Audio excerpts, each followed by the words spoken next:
Hello everybody, and welcome back once again to Let's Play Pillars of Eternity. So we're here, back in Stalwart Village after the stream, because we've got a few things to tidy up. First of all, we need to find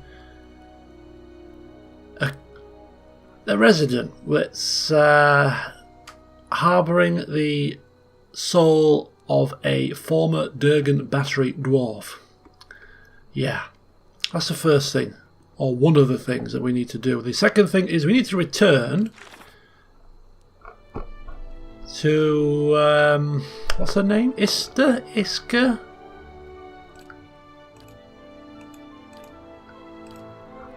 I'll get there eventually. Bear with me. Talk amongst yourselves. Ista. There you go. We need to return to Ista because we got some white Adra jewels with her device. She may be interested.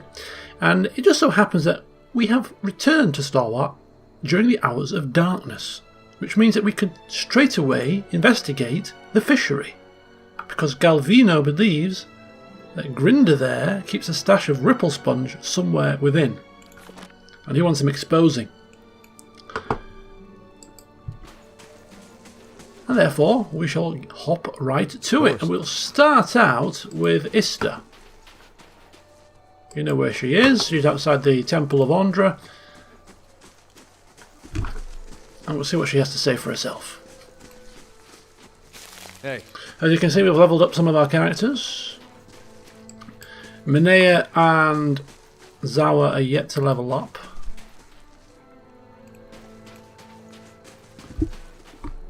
Okay, so here's Ista. Just say the word.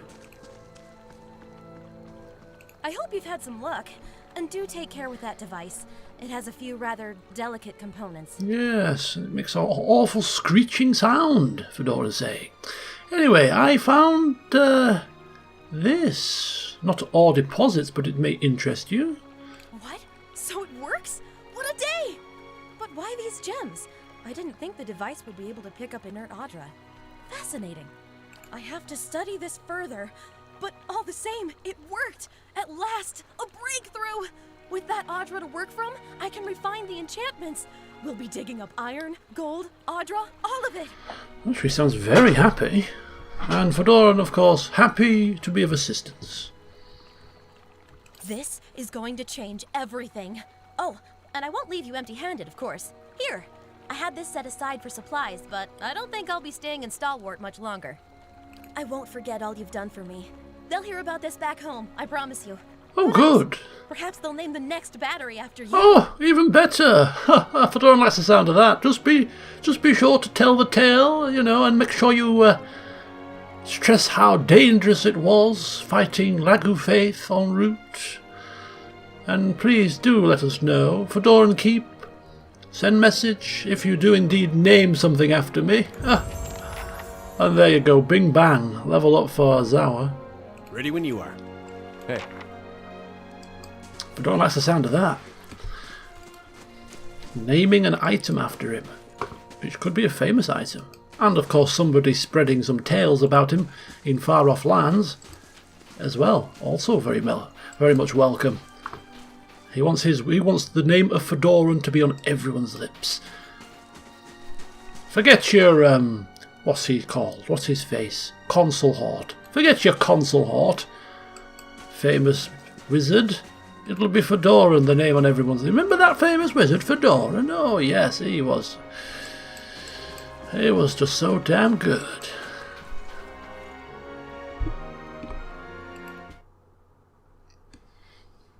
He did this, he did that. He was the hero of Defiance Bay. He saved the world, he did. Hey.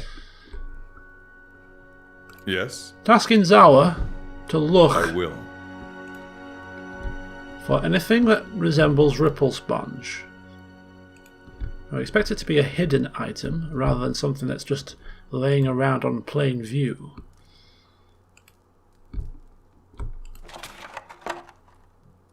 Arda's bracelet. We're not here to rob bracelets.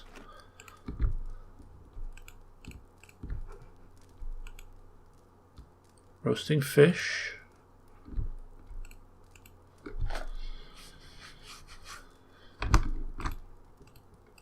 Well, so far so bad. Not seeing what we need here. Nets.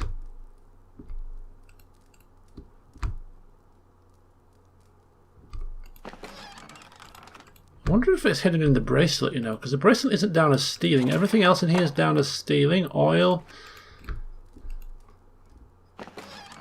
Some weapons.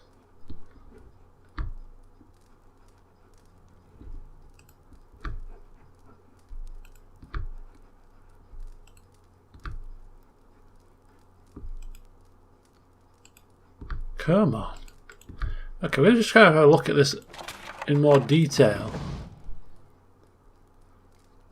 A thick aura of essence apparently clings to the bracelet. Fresh with memory. We're assuming that this is Fedoran, even from this distance away, sensing this. In the memory, you stride into the fishery.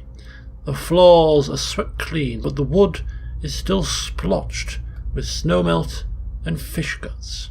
A man hunkers in the corner, his head nodding forward as if in sleep. He looks up drowsily as you approach. It's Grinder. His face is youthful but sallow, and his hair hangs in stringy locks. You feel a pang of anger and pity at your brother's debauchery. Arda. His voice is little more than a croak. It's past midnight. Your throat feels tight. Grinder wipes at his nose, then examines the mingled blood and powder on the back of his hand. He shrugs. Your fingers clench around coarse, thick fabric, your father's best wool cloak tucked under your arm. Go! To raid Ceres, or Defiance Bay, or fucking Air Glonfoth, I don't care! You hurl it at the ingrate huddled on the floor. He picks up the cloak and looks at it with the same sort of dull wonder. He wipes his nose on the lining. A sudden rush of fury leaves your limbs weak and raw. I'll tell them. Mayor Sina healed. The neighbors. Everyone. You force the words through your teeth. About what? He mumbles, churning his words from a morass of snot and saliva. The stealing. You think I haven't noticed the money missing from the fishery coffers? Or heard Tana talk about losing a golden duke? You whisper, afraid even now that someone will overhear you, and the words scorch your throat. You can't be found when there's work to do, but every time those merchant wagons roll into town, you've got coin enough for a few bags of ripple sponge. No, it's not. Stalwart tolerates your sponge habit, but they won't abide your thieving. You touch your bracelet, a gift from Mother, plucking at the beads. You won't. He rises, steadier on his feet than you would have thought. I will. You stride toward him.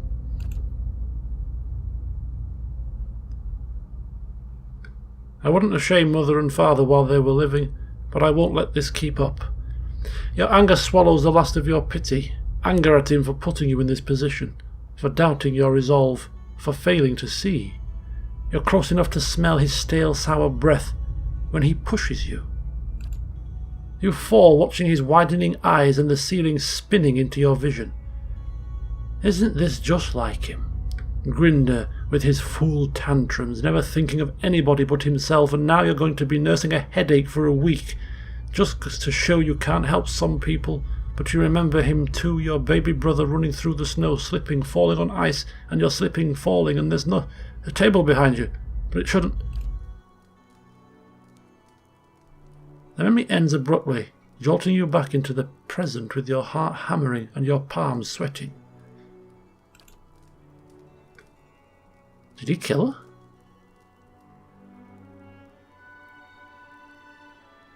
The fishery door creaks open and in walks Grinder, staring at you and the bracelet.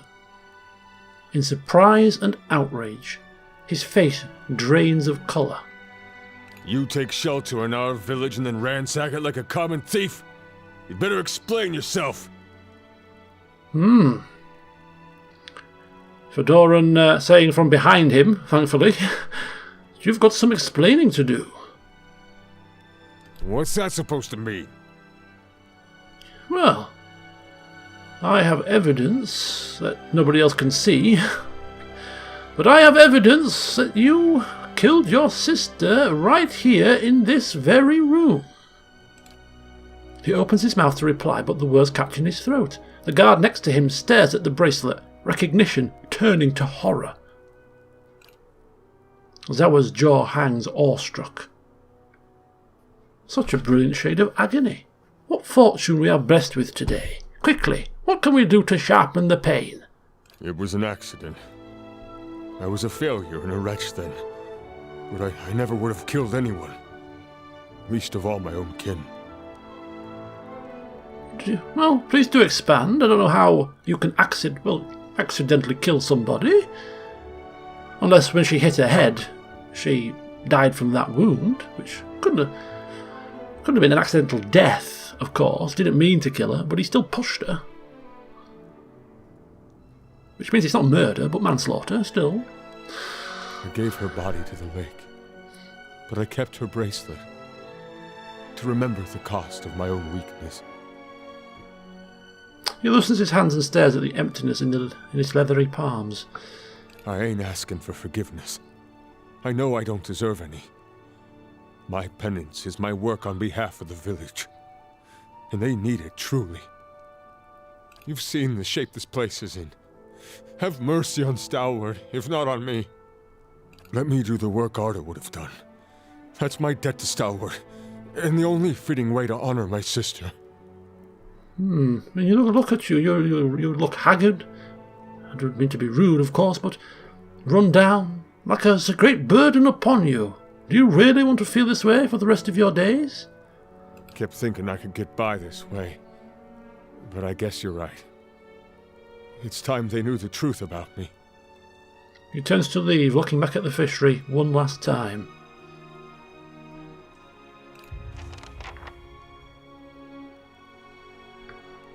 Yes? I mean, it's a fishery. Somebody else will step up to the plate, surely. How hard can it be to run a fishery? He killed him. He killed his sister. I mean, obviously, if it was an accident, which it could well have been, he's had to live with that for a long, long time. But people need to know the truth. Hey.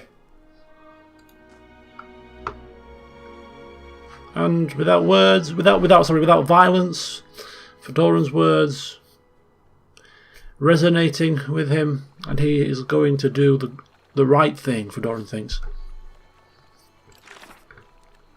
We've dealt with him. Huh. Indeed we have. Hey. So the next port of call is the inn. We need to rest. We need some camping supplies for our next endeavour to Durgan's Battery. And then, in the morning, relatively bright and early, we shall head on out to explore Stalwart Village and try and find this awakened soul. Or rather, find this soul that we are going to awaken ourselves.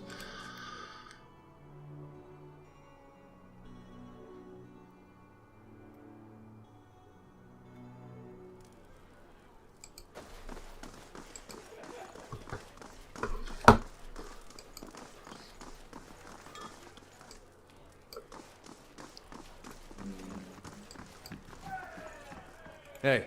Back to warm your hands, eh? What can I do for you? Top quality bear pelts on. So resting up.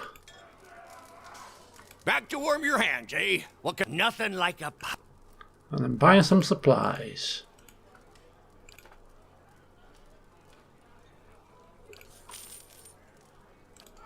Okay, and now we're going to start reading souls, because we might as well start in the inn. Ready when you are. Really? Back to warm your hands, eh? What can I do for you? Oh, this is going to be fun. We're going to get a description of everybody's soul we read. This could take us some time. You see a room, dark and damp, a cellar. It looks like part of the inn, rather than an old fortress. Through Hefric's eyes, you admire rows of gleaming bottles, recently dusted and polished. As you step back from the shelves, you look on with satisfaction at a pressure plate concealed in the stone floor. You all right? I won't serve you if you're already drunk, you know. No, I'm fine. I imagine it will only be named characters which will be suitable.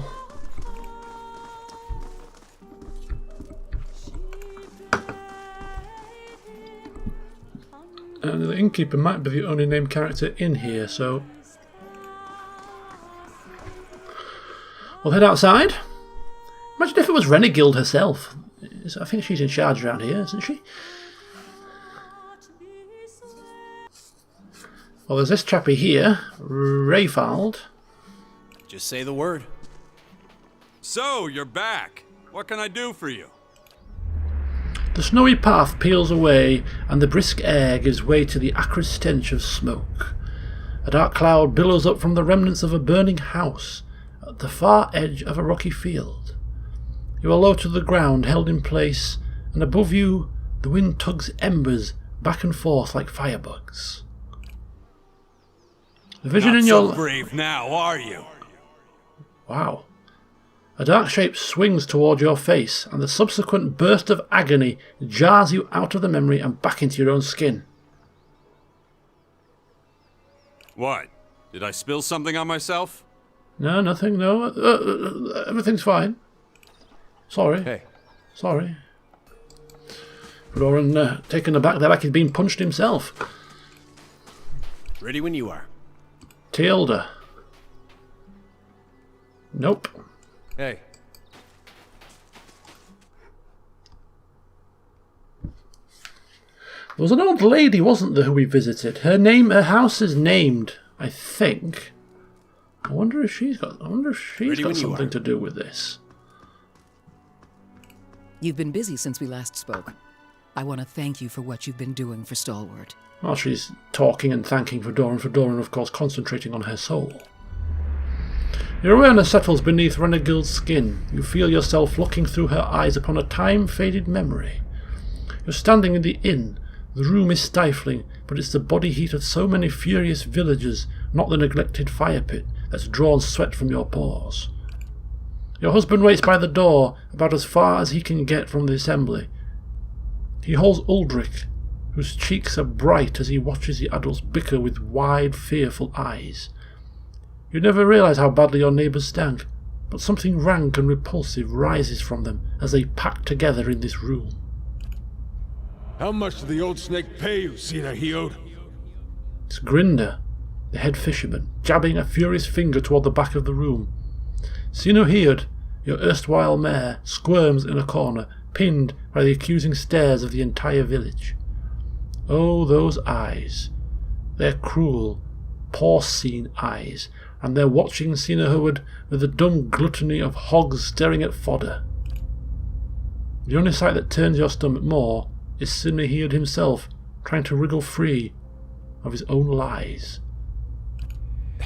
Maestro Galvino and I came to an agreement. It was for the good of Stalwart. I thought... You thought you'd let a killer walk among us? Cries of fierce agreement rise from the others. What began as a collective grumbling is swelling and congealing like storm clouds. You look back at your husband. He's whispering to Uldric, but when you catch his eye, he directs a silent supplication to you. Let's go. A wet smack draws your attention back to the other end of the room. Someone's thrown a potato, and Sina Heod cringes and rubs his jaw. You want to shout at them for all this nonsense and waste, but you know this is about to get worse. Stalwart will have blood, and Galvino and his horror had the sense to flee already. You turn again, and your husband is beckoning you with swift, chopping motions. But what stops your breath is Uldric. His eyes are fixed on the churning mob, and you knew ever since you started hearing about those hideous purges that he'd seen something like this one day. But did it have to be so soon? It's what drove that devil woman to madness, and now his little eyes have gotten big enough to swallow the whole scene, and now he's seeing you as part of it. You want to leave now, but if you do, This is what your boy will remember. Cowardice and madness. About people, about Stalwart, about you. The people around you jostle and bark in their rage. They're dangerous animals, but animals nonetheless. They just need to be led. So you push your way to the end of the room, where Sinahoward trembles in a puddle of his own piss. Enough. Your voice boils up from your throat. The others fall silent, watching you. They listen, dumbly trusting as you turn Sinahoward's death sentence into an exile. No one contradicts you when you explain that he's going to march out of this village alone and into whatever miserable hamlet will have him. They silently agree when you explain that their hands are too clean for the likes of him. But there's something else forming behind their eyes, a kernel of trust and dependence. You feel it curdling around you, encasing you like a pearl does sand. You only wanted to spare Sinahoward's life, not volunteer for his job, but you see so much fear simmering just beneath their expressions, fear at god-men marching through the mountains, at dear woodens and their purges, at dying the slow and lonely death of a ghost town. And you see their grateful reassurance mirrored in Uldric's expression. Perhaps this place is hopeless, but you realise that you can't leave it any more than you could leave your boy. The only person who isn't looking at you is your husband. He's shaking his head, his eyes on the door. Nothing to do with it, but a rather in-depth and interesting memory, which gives us a very nice backstory as to what's happened in this place before she came into power, if you will. Getting insight into the former mayor, and the fact that I think they all found out about Galvino and the... What's on your mind? What was it called now? The murderer, the killer of Sirak, or whatever she was called? That golem thing? Yeah, it didn't go down too well. Hey. Yeah? Something else you need? Reading Uldric's soul. I don't know, there's just something about that whole situation there that gets me thinking that he could be the one. You reach for Uldric's essence and find yourself staring at a fence post lying in a filthy slush of frozen mud. Snow gathers around your legs and trickles into your boots. A wind nips at you, even through layers of fur. You hold a wood chisel in one numb hand and a mallet in the other. Kneeling over the fence post, you get to work. Hour after hour you hammer away, feeling the tools grow heavy in your grip as your breath fogs your vision. You want to do better work than this. You can do better work than this. But no one's building new houses in Stalwart. The last table you crafted was put into the fishery, and pike entrails now trace the fine dovetail joints you so lovingly carved. Now you mend the stockade, because that's what's needed. The chisel slips, skidding alongside your hand. You gasp, but you hold up to your hand and see, much to your relief, all 5 fingers wiggling back at you. You need to get out of this town. Not happy? Hey. Fixing things and building things for the village. He wants bigger and better things. So we're getting a lot of insight into the characters here, which is really, really nice, but we're still no closer to the soul we seek. As I said, I got a sneaky feeling. Scenic marches and campfire feasts. Like Like the good old days on the Vale. Shut up. I'm not busy. I'm too busy to listen to your idle chit-chat. This old woman here, Taina. I've got a feeling it's her. Hey. She's certainly old enough, right? Just say the word. Got to speak up? My hearing ain't what it was. Oh, wait a second.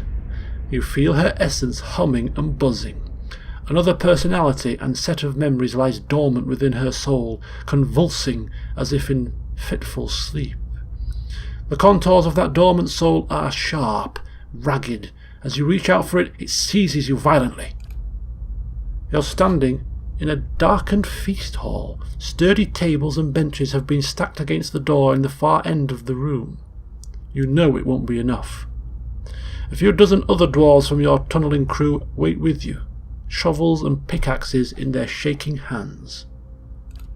Sinove, please. If we go now, we can get behind the barricade. We won't do any good here. He's right, and you hear agreement in the quiet murmur of the others. But Arms Warden Maron ordered you to hold the ground here. And in those rising whispers you hear the opening bars of mutiny. You've never tolerated insubordination from your crew, and you aren't about to start. So you heft your pickaxe and swing it into the man's skull. He collapses, and the others fall silent. The acrid odour of urine rises from his body. We're gonna go down fighting. Anyone who feels differently can settle it with me right now. Your voice is hoarse from hours of shouting orders, but no one else moves. They cast their eyes down in the flickering torchlight. Something thuds against the door. The others raise their weapons, picks, shovels, and a few swords, but they don't dare flinch. Your own pulse pounds at your temples. You pull back from Tana's soul, but you feel Zenovi's wrath and ferocity tugging at you still. Her essence thrashes, lashing out at an unseen enemy. Zenovi is powerful, but dangerous too. Her fury has anchored her to old and threatening memories. You consider there may be others you could awaken.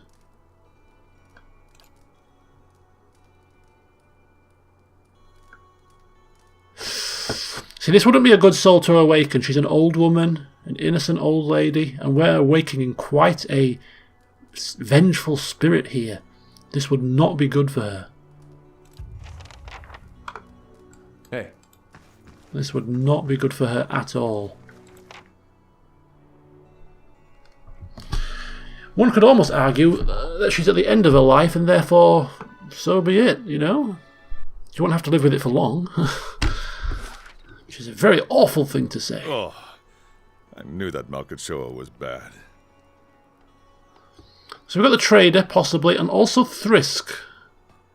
But other than that, we're kind of running low, aren't we, on people to talk to about this.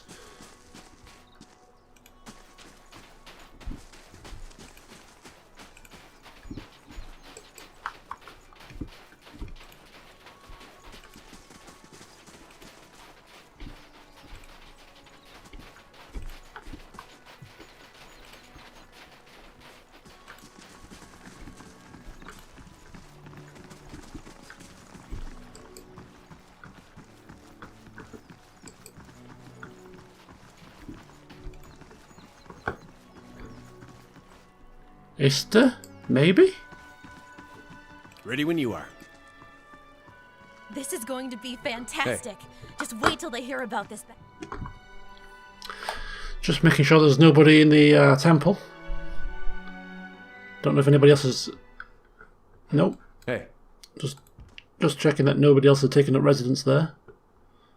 A new priest in town, perhaps?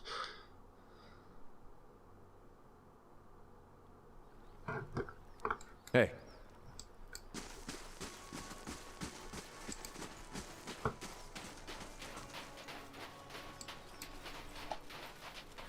Can't imagine it being the trader. Ready when you are. No. Hey. It's got to be Thrisk, right? I reckon there's two.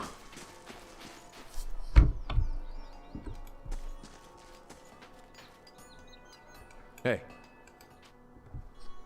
Unless there's somebody else in the inn that we haven't catered for. I may just double check if this doesn't yield positive results. But he's a dwarf as well, isn't he, Thrisk? So welcome. Thrisk's soul is a vibrant, stolid thing, and as you reach out for it with your senses, you see your breath begin to fog in the air. You find yourself far above the ground, wedged into the juncture of two branches. The moonlight is bright upon the snow, and in the distance your quarry steps out onto the ice, as if onto an illuminated stage. Welcome. Nope. Hey.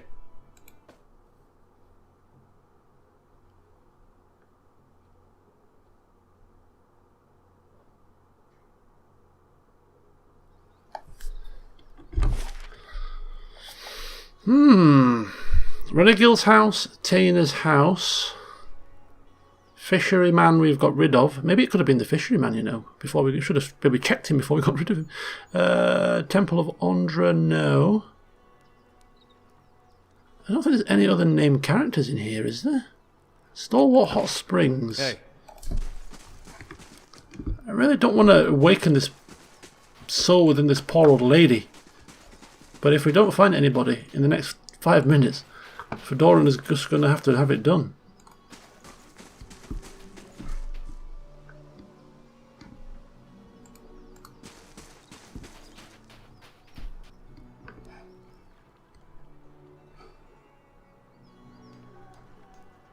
Right, we're just going to have one more check in the inn here.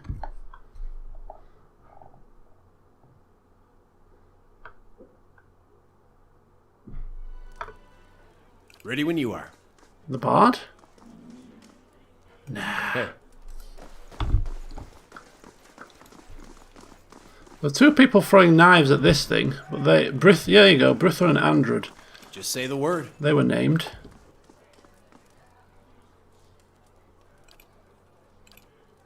Okay, reading Andred's soul.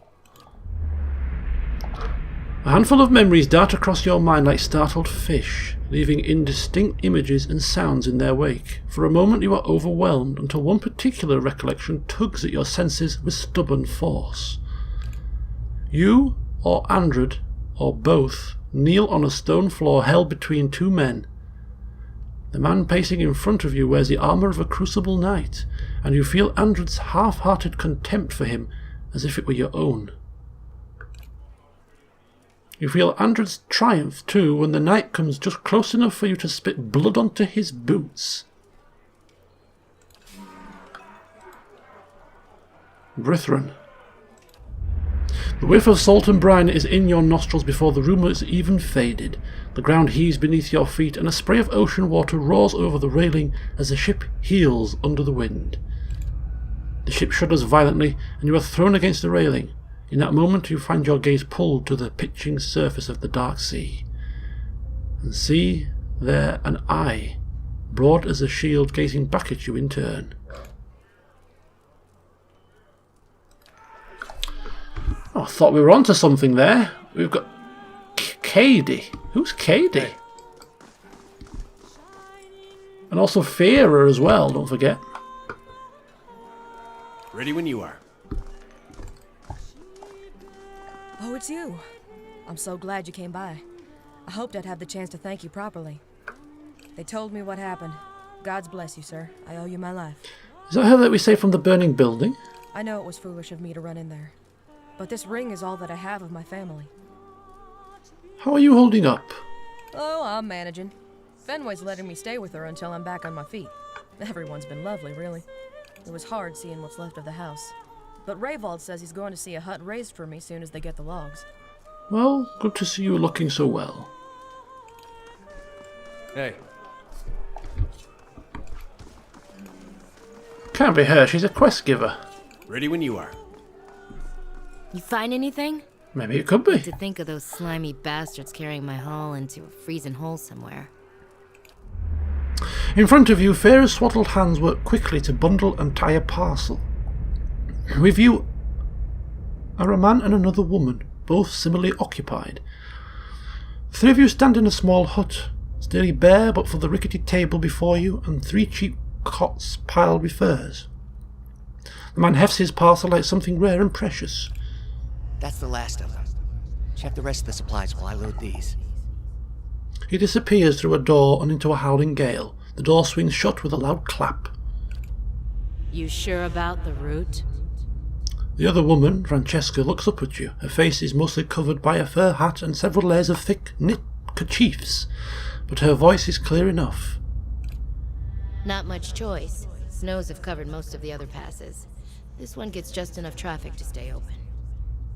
You feel the answer ring out of your own throat. The thought doesn't bring either of you much comfort. You don't mention the real issue, which is that Lynam's made up his mind.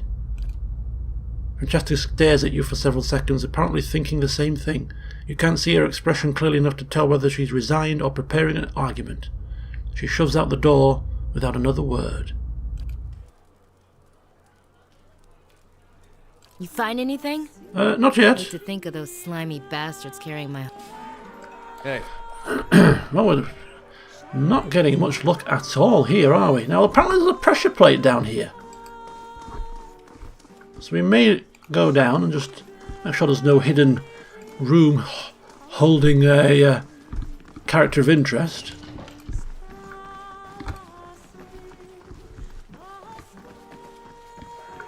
So here is the cleaning lady. I bet it's her. Just a nondescript cleaning lady. Excuse me, was there something you need? I bet you. Oh yes. You feel for Owena's essence and almost instantly find yourself wrapped in darkness. It takes you a moment to realise that you've plunged into a very old memory. But as your eyes adjust to the torchlight, you find yourself standing in a gloomy tunnel that you instinctively recognise as part of Durgan's Battery. A handful of figures in patchy cloaks and hoods, dwarves like you, hunch over a minecart. They're loading it with cloth-wrapped bundles from which you see the occasional flash of metal, the edge of a blade, or the burnished glow of plate. The other dwarves scurry with a curious mixture of haste and caution. They stack the bundles in a din of muted clangs and thumps, following the echoes of their ruckus down the tunnel with nervous eyes. Pay attention. Sooner we get this done, sooner we can go. Your voice is a dry whisper and your nerves tingle with energy. You feel the same apprehension that the others do, but unlike them, you relish it. Still, you look over your shoulder, just in case. We're hurrying, Captain Gregor. Honest. When you turn back, the others have redoubled their efforts and you feel a pleasurable twist in your gut as they fill the cart. Being captain of the guard doesn't pay much, but it does allow you to visit the armoury without raising eyebrows, and with Coinmaster Zoltan selling off half of the battery's arsenal, who's going to notice a few more missing pieces? Besides, you've got a buyer lined up, as long as you can move these goods out of the battery before someone squeals. Sir? Excuse me, sir. You all right? And that is where we're going to end the session. We have two candidates. I'm thinking there's only going to be two.